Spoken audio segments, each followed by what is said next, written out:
New টাউনের বুকে চলে এসেছে কিন্তু যুদ্ধ বিমান। শুনলে অবাক হবেন, এই এয়ারক্রাফটটি এসেছিল কোথা থেকে জানেন? সালটা ছিল 2017। স্ক্যান করার পরে পেমেন্ট করবেন, দেখবেন এই যে লকটা রয়েছে না, এই লকটা খুলে যাবে। তো হ্যালো ফ্রেন্ডস, আজকে চলে এসেছি নতুন একটি ব্লগ ভিডিও নিয়ে। তো আমি শুভম, আপনারা দেখছেন মিস্টার শুভম ব্লগ। তো এখন দাঁড়িয়ে আছি হচ্ছে বিশ্ব বাংলা গেট। আপনারা দেখতে পাচ্ছেন ব্যাকগ্রাউন্ডে রয়েছে বিশ্ব বাংলা গেট। এখান থেকে যাব হচ্ছে আমরা এয়ারক্রাফট মিউজিয়াম। তো এখান থেকে বিশ্ব বাংলা গেট থেকে এয়ারক্রাফট মিউজিয়াম আমরা কীভাবে যাচ্ছি তো আপনাদের সঙ্গে সম্পূর্ণটা তুলে ধরবো। তো দেখতে থাকো। প্রচণ্ড গরমে কিন্তু দাদা দাঁড়িয়ে পড়েছে গাছের নিচে, ভীষণ গরম পড়েছে। আর অলরেডি কিন্তু দাঁড়িয়ে পড়েছে যে নারকেল গাছ, এই দেখতে পাচ্ছেন নারকেল গাছ, নারকেল হয়েছে, তার নিচেই কিন্তু দাঁড়িয়ে পড়েছি আমরা। আর এই হচ্ছে বিশ্ব বাংলা গেট, আর প্রচুর রোদ্দুর। এবারে যাব কিভাবে বলে দিই। এই যে স্মার্ট প্লাজা দেখতে পাচ্ছেন, এখানে যাবেন না, এইদিকে কিন্তু ইকো পার্ক পড়ছে, ঠিক আছে। এই যে রবীন্দ্র তীর্থ দেখতে পাচ্ছেন আমার বাম দিকে, এই যে রবীন্দ্র তীর্থ সোজাসুজি, এই যে একটা আইসক্রিম দেখতে পাচ্ছেন, এই সোজা যাব আমরা, ঠিক আছে। এই যে বিল্ডিংগুলো দেখতে পাচ্ছেন, এই সোজা যাব, সোজা হেঁটে হেঁটে যাব। চলুন সোজা আমরা এই হেঁটে যাচ্ছি। তো এই হচ্ছে যে নিউ টাউন ডেভেলপমেন্ট অথরিটি, এই যে পাশ দিয়ে যাচ্ছি। আর এই হচ্ছে আমরা ছাতাটা নিচে। হ্যাঁ, কারণ এত পরিমাণে রোদ্দুর, হ্যাঁ ছাতা ছাড়া যাবাই যাবে না। একদম। আর সব থেকে বড়ো কথা, রোদ্দুরের তেজটা অতটা নেই, কিন্তু গরমটা বেশি। তো ফ্রেন্ডস, আমরা যেতে যেতে দেখতে পেলাম এখানে কিন্তু প্রচুর সাইকেল রয়েছে, দেখতে পাচ্ছেন। এই সাইকেলগুলো কিন্তু এনমি রাখা নেই, ভাবছেন যে একটা নিয়ে চলে যাব, হবে না কিন্তু, ঠিক আছে। এখানে কিন্তু স্ক্যান সিস্টেম আছে, তো আপনাদের দেখাচ্ছি। দেখুন দেখুন, এই যে সাইকেল রয়েছে দেখতে পাচ্ছেন, তো এই সাইকেলে এই যে স্ক্যান করার পরে পেমেন্ট করবেন, দেখবেন এই যে লকটা রয়েছে না, এই লকটা খুলে যাবে। আবার এই সাইকেল নিয়ে আপনারা যেতে পারবেন।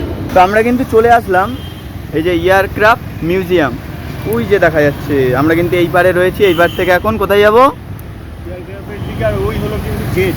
হ্যাঁ, ওই যে বিশ্ব বাংলা গেট, ওই বিশ্ব বাংলা গেট থেকে সোজা চলে আসবেন একদম, কোনো ধারে তাকাতাকি করার দরকার নেই, একদম সোজা চলে এসে দেখতে পাবেন এই যে এমন একটা খাল পাবেন, এই যে খাল দেখতে পাচ্ছেন, তার ডান সাইডে রয়েছে এই যে এয়ারক্রাফট মিউজিয়াম।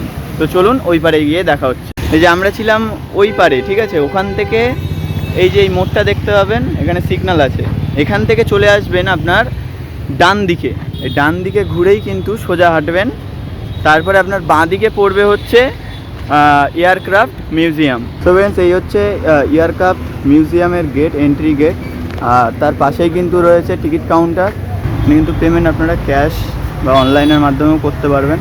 তো টিকিট কাটা কিন্তু কমপ্লিট হয়ে গেল। এবারে এন্ট্রি করব এয়ারক্রাফট মিউজিয়ামের মধ্যে। আমরা প্রবেশ করলাম হচ্ছে এয়ারক্রাফট মিউজিয়ামের মধ্যে। নিউ টাউনের বুকে চলে এসেছে কিন্তু যুদ্ধ বিমান। এটি পশ্চিমবঙ্গের এবং ভারতের দ্বিতীয় এয়ারক্রাফট। নৌবাহিনীর বিশাল অবসরপ্রাপ্ত বিমান ট্রোপলেভ 142M। এই এয়ারক্রাফটের কিছু অজানা তথ্য আমরা জেনে নেব।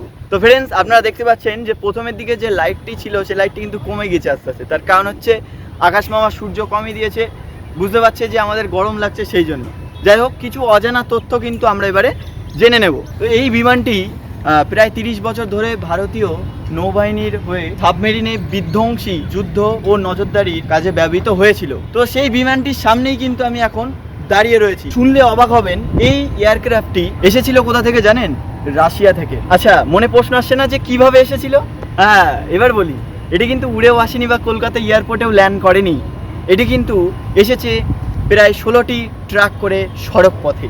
সালটা ছিল 2017, যখন এই এয়ারক্রাফটটি অবসর নেয়। এবারে বলবো আপনারা ভিতরে ঢুকে কি কি দেখতে পাবেন।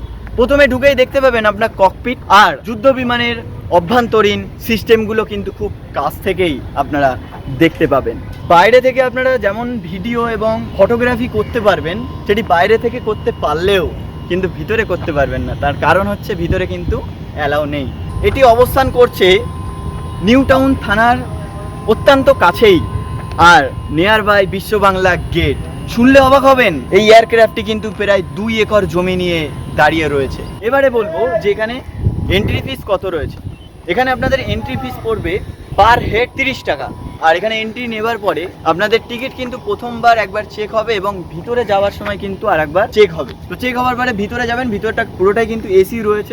স্কুল স্টুডেন্টদের জন্য রয়েছে বিশেষ ছাড়, যেমন হচ্ছে স্কুল আইডেন্টি কার্ড দেখালে কিন্তু বিনামূল্যেই প্রবেশ করতে পারবে। তো যারা স্কুল স্টুডেন্ট আছো তারা বেশি দেরি না করে চলে আসতে পারো এয়ারক্রাফট মিউজিয়াম। আর এই মিউজিয়ামটি কটা থেকে কটা পর্যন্ত খোলা থাকে?